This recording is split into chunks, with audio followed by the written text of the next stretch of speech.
Now, I'm delighted to be joined by two people who I'll be seeing a lot of this year. They're my co-hosts on The Late Debate, which starts at 10 o'clock next Monday, James McPherson and Liz Storer. Welcome to the show, team. Hello, hello. Thanks, Caleb. Now, I think we have a sneak peek of what our show will look like. Let's take a look.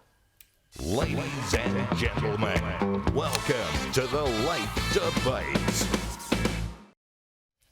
James, now, I was going to ask you what you're excited about, but I know that the answer will be getting to work with me because, you know... Clearly. What more could you ask for? But what are we going to do with this show, James? I don't know, you tell me. Well, look, I think all three of us are pretty passionate. We've all got pretty divergent views and we all like to have fun. So I think there'll be some differing opinions and a lot of laughs, actually, which will be great. Indeed, and I'm expecting you to rear up, Liz, because someone's going to have to pull us boys into line every night. It's my only mode. I am well and truly ready to school the both of you every night, Monday to Thursday. Excellent. Well, I look forward to it. Do tune in next week, 10 p.m. Monday to Thursday. Now, Chris Bowen has revealed the Albanese government's signature climate policy, which obviously, as I said before, is a $75 per tonne carbon price that companies will have to pay. Liz, if these companies are paying for it, as I said earlier, surely we are the ones who end up paying for it. You can't tell me that AGL is just going to absorb the cost, right? Yeah, exactly. So as you said at the top of the show,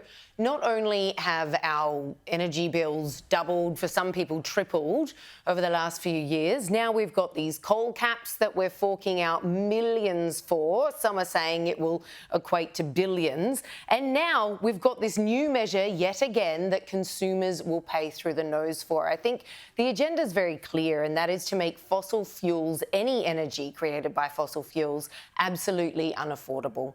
Completely unaffordable. But why they are doing this at a time when there is no alternative. Renewables are unable to generate the baseload power we need to run as a nation. It's that simple. So it makes no sense to literally be penalising these companies and the Australian taxpayer when you have no alternative for us to turn to yet. I mean, may God hasten the day renewables can lift that load, but they simply can't. So this makes absolutely no sense.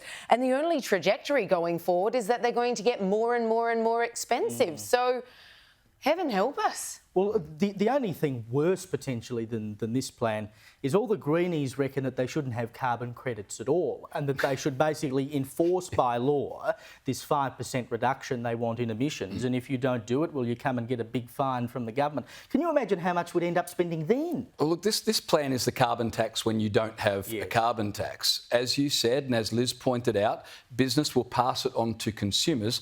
So it's just another inflationary measure from the climate chicken littles who currently occupy the government benches. And on top of that, Caleb, they're saying that our major energy producing companies have to radically reduce emissions, pass the cost on to consumers, but at the same time, they're lobbying for higher immigration, more people into the country who will demand more energy, use more transport. It's a perfect storm, and we're the mugs who are going to have to stump up the money for it. And don't forget, we're meant to get a $275 reduction in our power bills. Any day. Still waiting. Any day. Can't Where is wait, it, Albo? can't wait.